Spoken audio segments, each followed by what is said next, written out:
so that you currently have.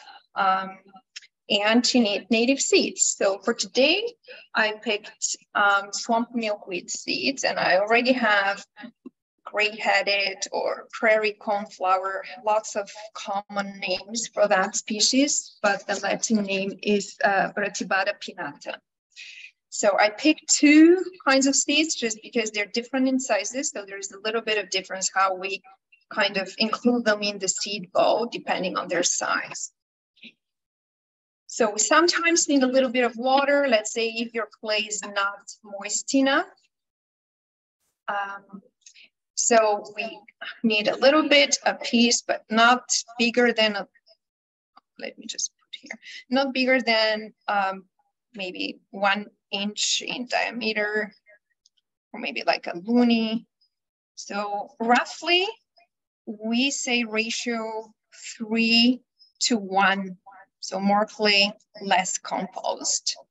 So once we kind of have that, so kind of sprinkle a little bit of the compost. So it's really fun to play with that. And then, depending on the size of the seeds, let's say if the swamp milkweed, they're a bit larger, so I would use not more than 5, 6, 7 seeds here. And they can be just spread around. So we use more than 1 or 2 just to increase the chance of germinating, because we're not always sure how viable the seeds are, but we may, like before we use any seeds, we need to make sure that there is no mold, they're dry, they look healthy. One of the biggest mistakes in seed collection is that people collect seeds before they're actually ready, too early in the season. So once we do that, we add a little bit more of the compost and just mix it up.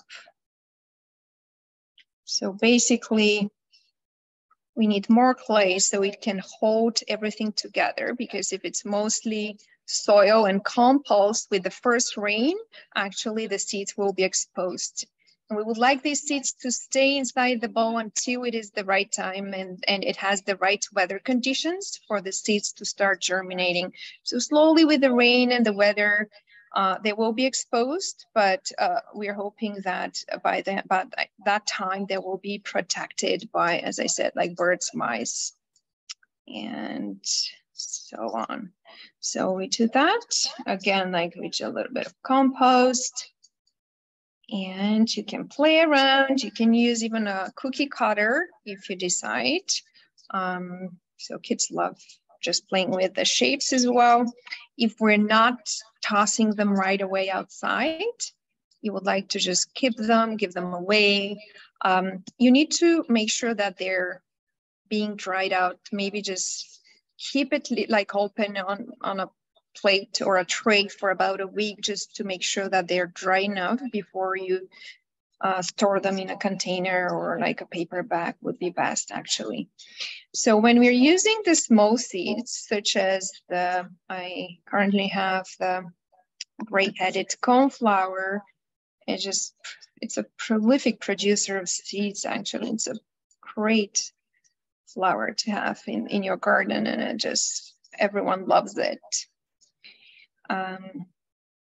So with these seeds, we can probably use more than 5 or 6. It's simply because it's almost hard to count sometimes.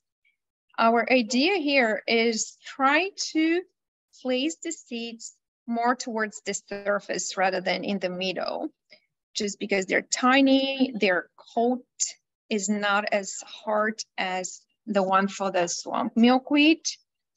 So so we just want to make sure that they have so maybe just spread that clay a little bit more, just thinner layers of what we are using for these seeds, and then sprinkle them and try to kind of like mix it really well so they don't stay in the middle of the bowl. Sometimes we even encourage kids to like dip the clay. If it's moist enough, they're just gonna stick on top and then kind of making sure that they're not like tons of seeds because they're gonna over compete for the nutrients. And again, we can add a little bit of soil, can be smaller than that. I would always recommend when you're using smaller seeds, just don't really use too much clay. Don't make them too big. You can just have it like not as a ball, but rather as a cookie.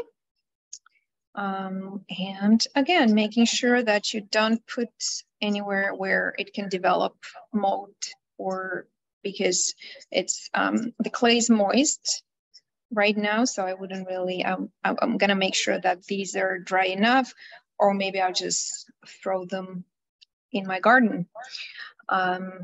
Yeah, so that's basically the whole idea, and how you would, in some sources, you would find different ratios of clay versus compost.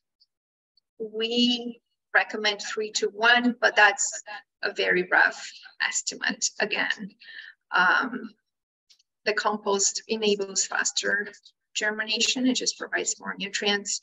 And again, another thing that you may come across is that seed balls are amazing for compromised sites. Again, like if along roadsides and parking lots, yes and no. If there is not enough soil, if there is not enough sunshine, if there's not enough, if the soil is really compact, if there is a lot of dense vegetation, they won't be able to actually succeed. Even they start, they germinate, they pop up out of the seed ball, they won't have the right conditions actually to mature into the plant. So always making sure where we be mindful of where, think about the sun, depending on the species we're using. Some of them really require a certain number of sunshine. So that's the fun about making them. So we love engaging students, because even if they're not able to participate in some of our volunteer events, they're contributing by making these seed balls. We disperse them later on in our pollinator gardens that we maintain in Oakville. We maintain currently 3 pollinator gardens. All right, so I'm just gonna change now. Okay.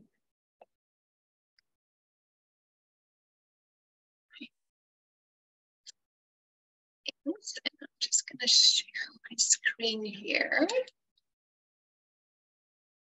I'm gonna switch from seed balls. Again, you're welcome to, if you make these seed balls, and you're welcome to disperse them just any time of the year. If they're not germinating now in the spring, the seeds are still, they don't mind basically being outside during the cold season. Maybe they'll be germinating later, like early fall. So we say like it's, they can be basically used at any time of the year, unless you have a plan for your garden and you really want to see these seedlings this spring. But for that purpose, I would show you the winter sowing method that we use and has been successful for us. It's just a little bit of feedback why we actually need to place these seeds outside, or some people use the refrigerator method, but it's a good thing just to be aware that a lot of our native seeds actually need to go through the seed dormancy. This is a sort of an adaptation for the seeds and prevents them from germinating when, it's not the right condition. So they're often at the end of the summer, fall, they're underdeveloped and they require this time to mature.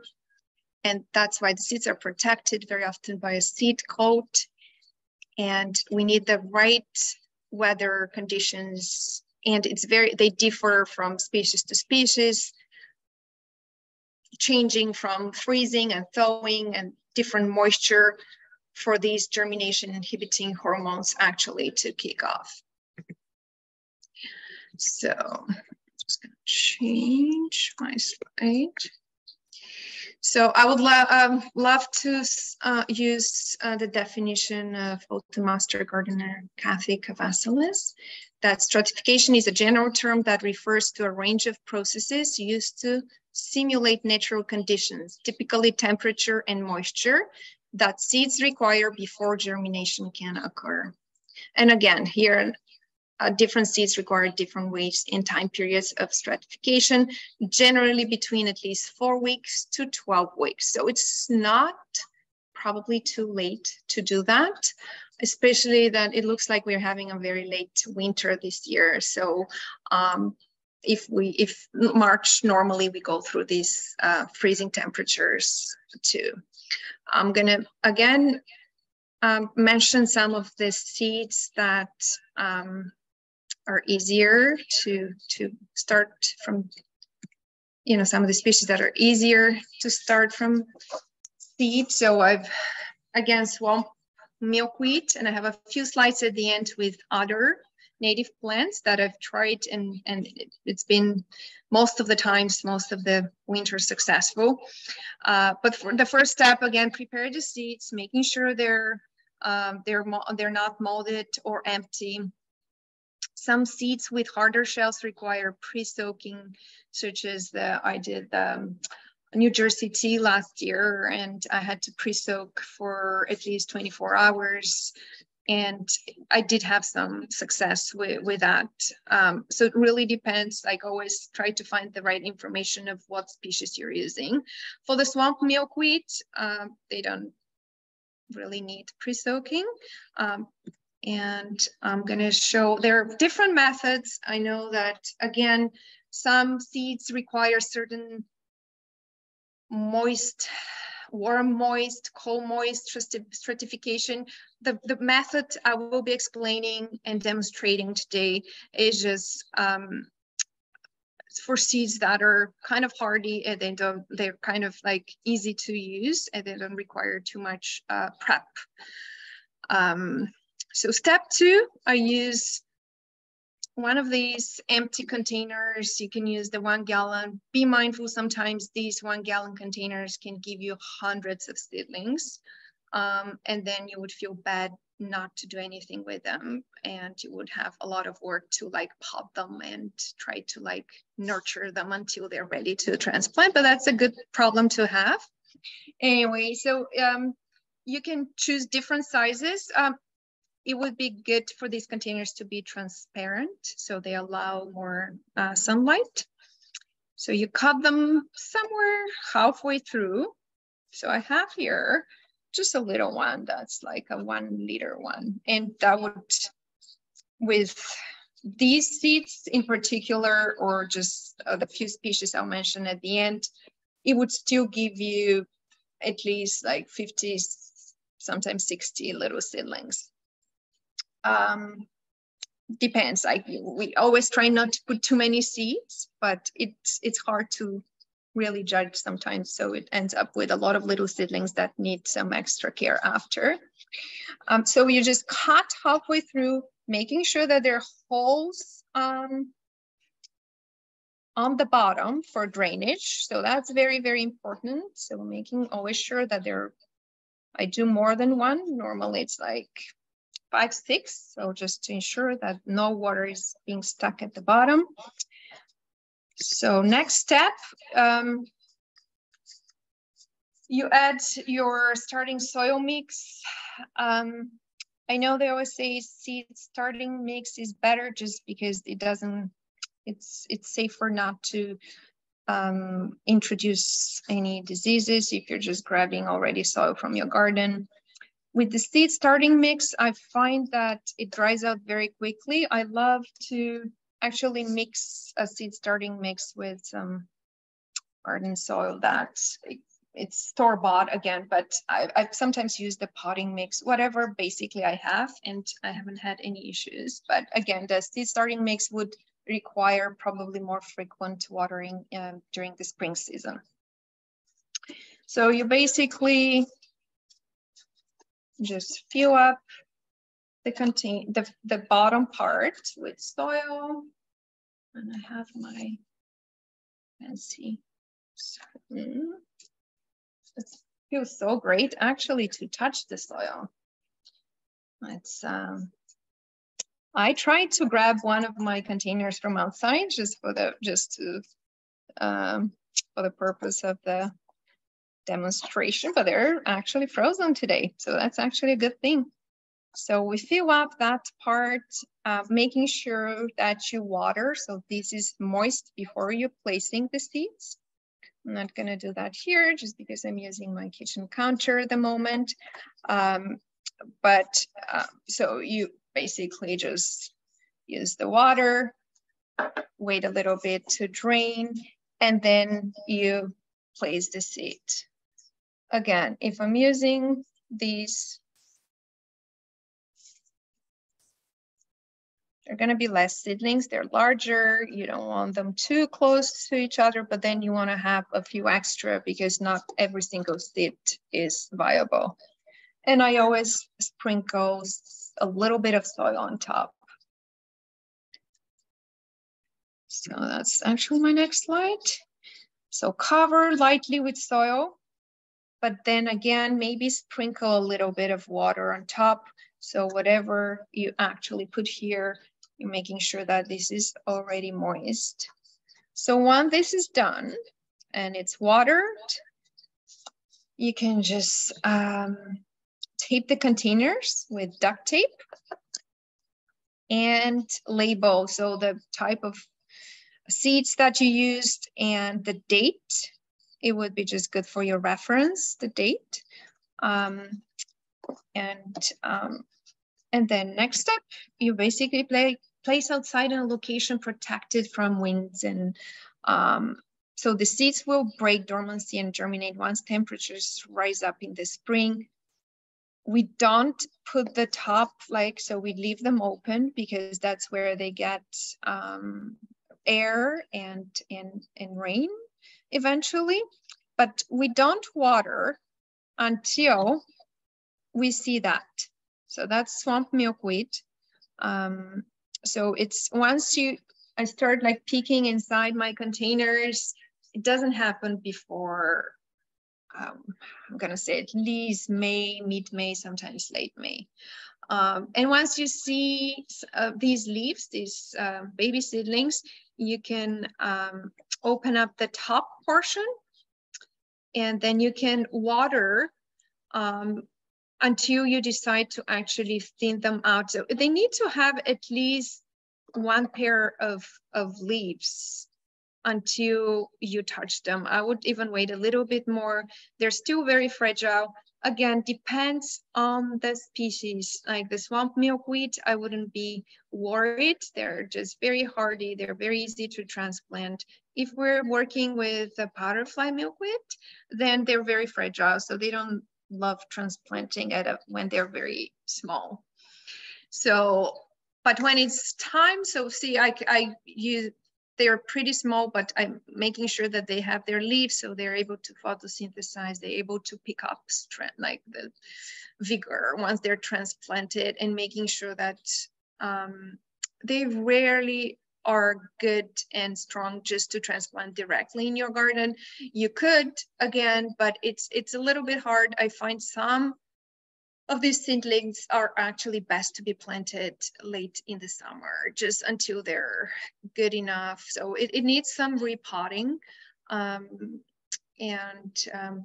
just you need to nurture them for a few months if you want to make sure that they're big enough and strong enough to be transplanted in your garden. And again, some watering. Once they're transplanted in the little pots or into the garden, they need to be watered until they're established. Yeah, and we open these containers. So they're basically having the purpose of a mini greenhouse. So when making sure that we don't open them until there is a danger of frost. Because let's say if we have these little seedlings, they're very fragile, they're very gentle, and we open up and there is a night of minus whatever, 3, 4, they may freeze. So making sure that they're nice and cozy until the last danger of frost has passed. I've tried other ideas, and honestly, it's the most successful one have been the container sowing. So partially I've had some success with the refrigerator, and I know people are using that as well. So I'm just going to show you quickly a little bit of some of these refrigerator method ideas. But again, I just wanted to demonstrate the container method and the outdoor method, because that has proved to be most successful. And if seeds, you need to be checking more often on the refrigerator. Sometimes the moisture is different in like, so I find like once I leave mine outside, I start checking on them like in the spring, just to make sure that there are no seedlings, but I don't do anything until late April. Some species that I just put the common names, but happy to provide a list of the Latin names for anyone later on if interested. Some species they can try growing from seed. And these are all photos from my garden. And I know the purple coneflower is not necessarily indigenous to the area, but it's still a very beautiful plant and very pollinator friendly. There's a certain species that is considered by some experts a native, the pale purple coneflower, but not necessarily to the area where we are. But these are all plants that have, you know, they're great to grow from seed. Some of these seeds are really, really tiny, so it's hard to judge how many you're placing actually in the container. For example, the pearly everlasting, it's just basically collecting the seeds together with a little fluff, and then I can't even see the seeds with a simple eye.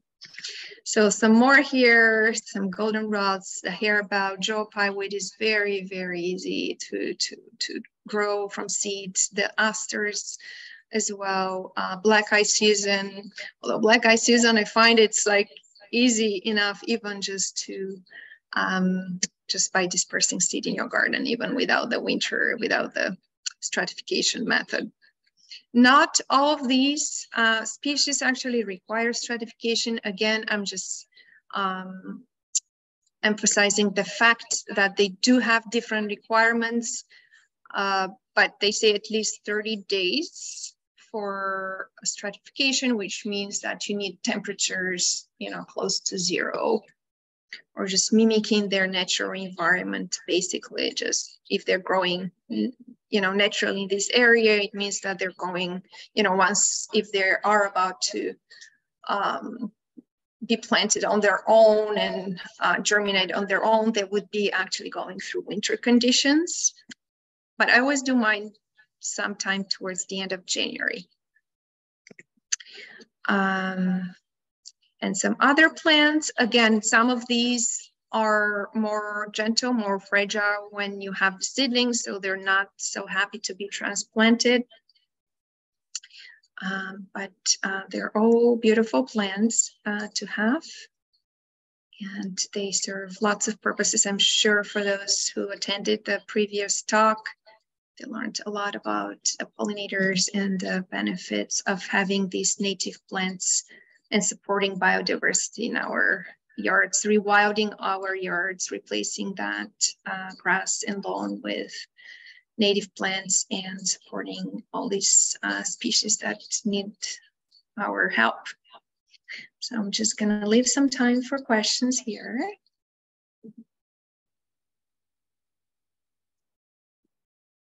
Thank you, Anelia. And we do have a couple of questions. There we go. What do you think about using dry clay powder in seed balls, which could be easier for people to mix and shape? So the first thing that comes to my mind is always just make sure that there are no additives. So if it's dry powder, it would be probably a little bit more work to make it the right consistency. Probably it's going to be a little bit messier, but it's the same idea. It's just that you need to add the water at the time, and to make sure that once you make these seed balls, they're really, you know, dry before you store them, unless you just disperse them right at the spot. But it should be good. Just for the purpose of convenience, we've always used the pottery clay, and there is a great place actually on Spears Road in Oakville that you can get clay, and it's very affordable price as well. So it's pottery clay. So yeah, it's I know Michael's also sells clay, but yeah, so definitely as long as you're mixing it with water and compost, and you're just kind of observing, so you're not overwhelming, like overcrowding with seeds.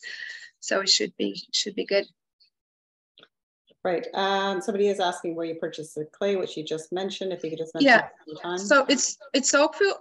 I believe it's called Oakville Pottery Supply House or something like that. It's the only one on Spears Road, Oakville Pottery Supply, something like that, or Supply House. So, yeah, but yeah, they're great.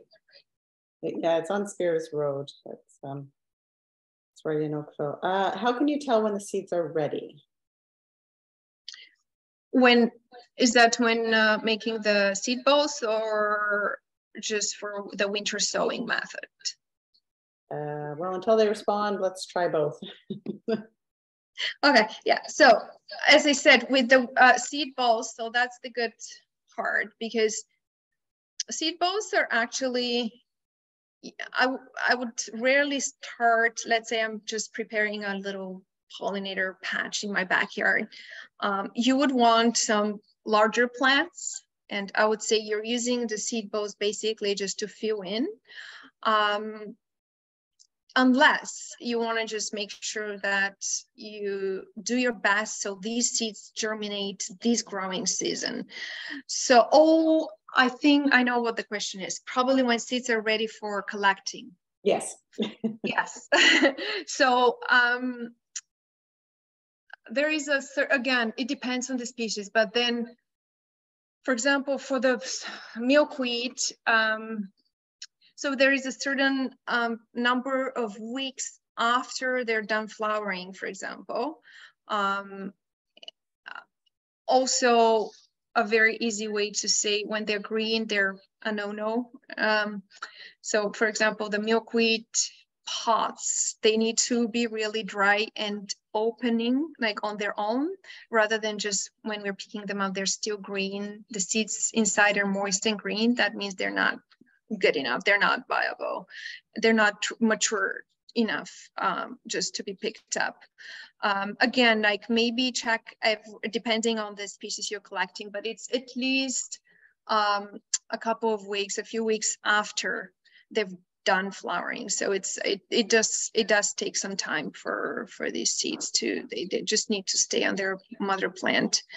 And again, if you're collecting, I know that's another different topic, but make sure that you're not over collecting seeds. You're just picking a little bit of a certain area you pick up from different plants, or you're collecting different genetical, material and into the seeds. It's just not one plant that could have had some issues, or yeah. So, but it does depend on the plant and when it flowers, because for the spring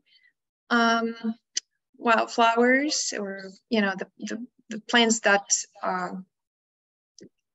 turn into seed early in the season, that would not be October, right? So the wild columbine, for example, the seeds are ready by midsummer probably. So it really depends on on the plant. Somebody did fill in where to find the clay. It is Pottery Supply House at 1120 Spears Road. But Perfect. The clay comes in 20 kilo boxes, which is enough Yes. for a lifetime. So you might want to think about splitting it with a friend, going on Facebook or something to share. Yeah, it is. I know it is a lot. But then also if you have children or grandchildren, it's a lot of fun just for them to play with that clay because it's a pottery clay as well. So it's could maybe be serving other purposes as well.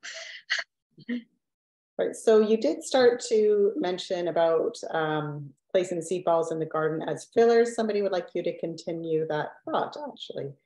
So.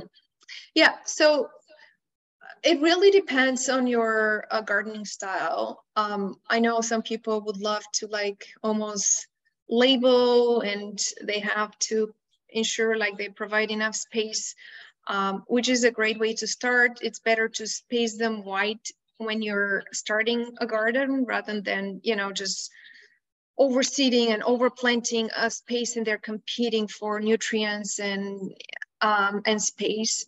So that's always the best. And I know it's like I haven't done it like always that way because you're so eager to plant more.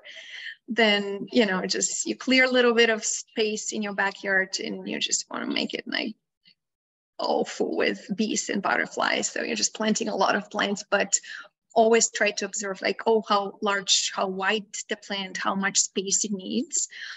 So provide more space rather than less.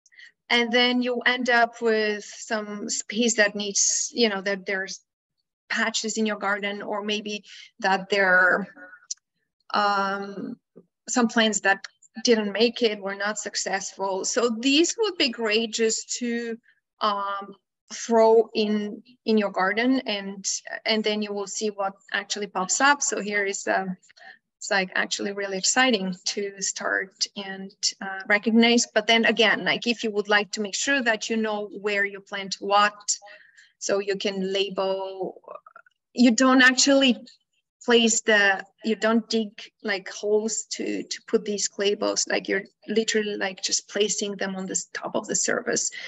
So for the purpose of like rewilding meadows, for example, the larger pollinator gardens we are maintaining, again, like if you want to toss some like in somewhere like along a park or along a forest edge or somewhere that there is enough sunshine, then you can do that as well.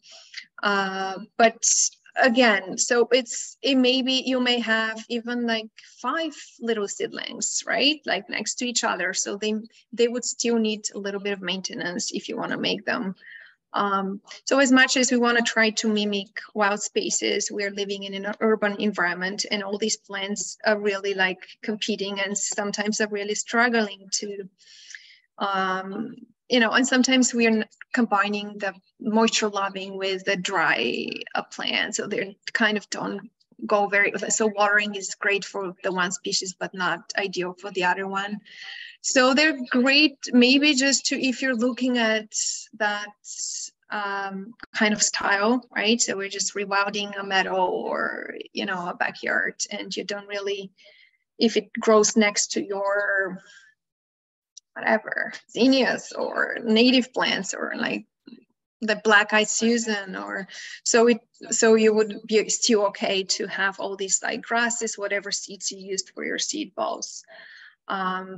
So that's what I thought. And a lot of people, even in farming, they're actually using this as just not to disturb the soil, not to dig into the soil, because people don't often realize that when we're trying to improve the soil, which soil can hardly be altered for a prolonged period of time, we are actually destroying a lot of these beneficial organisms in the soil. So not disturbing the soil is sometimes much better than trying to dig and to do like deep weeding and like trying to add like fertilizers and stuff like that.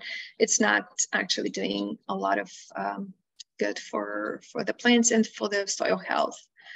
So this is like the seed balls. You basically you just don't touch the soil, you just disperse in between the other plants. And hoping that they're going to take over the weeds. So we're just replacing the weeds with the native plants. Following along the lines of soil that you're talking about, what can you say more about the type of compost you recommend for the seed balls? Mm-hmm. Again, it's especially I find during the winter, it's so hard to find anything different than potting soil in the stores. So always great idea maybe to stock a bag or two for, you know, at the end of the summer, at the end of like beginning of the fall, when the garden centers are still selling all these like different varieties of soil. Just try to, I personally don't like the peat moss. A lot of the like even the potting soils and the seed starting there, it's mostly peat moss, maybe a little bit, but try to as higher the content of compost in a garden, like in a soil mix, the better. So a lot of these triple mixes sometimes they have like a good, like at least 30-40% of compost. So that would be great if you can find. If not, just use whatever you can and whatever you have. Again, like their books are saying, like if you're really using your garden, so you're introducing tons of, you could be introducing some, you know, pathogens, some diseases. Sometimes I just do that, but again, it would be great to make sure that there is like a good percentage of compost rather than the seed starting mixes. I find that there are a lot of like peat moss content there. But I'm glad you said that, because coming up at 4 o'clock today, we do have a talk all about peat-free alternatives. So you are worried about peat, which you should be, please tune in at 4 o'clock. There is this topic all about how it's used in the industry and what alternatives you could use instead. Oh, that's great. Yeah. We have a couple more questions. Is it okay to place seed balls on snow, or what and where is the best medium to put them? Mm-hmm. Yes, I would say yes, especially that I don't even,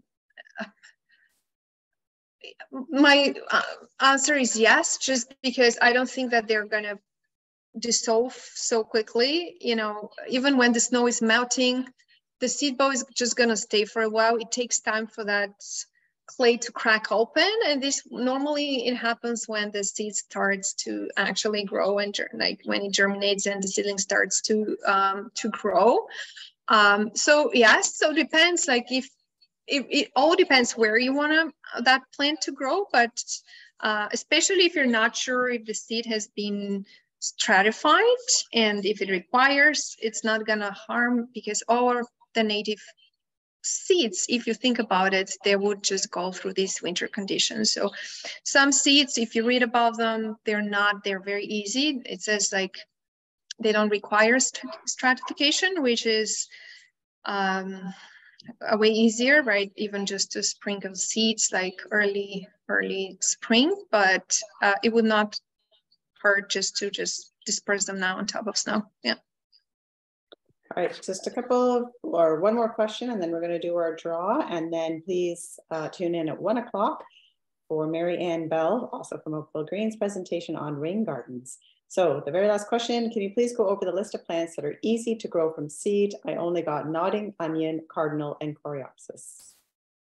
Okay, I can just go over my slides.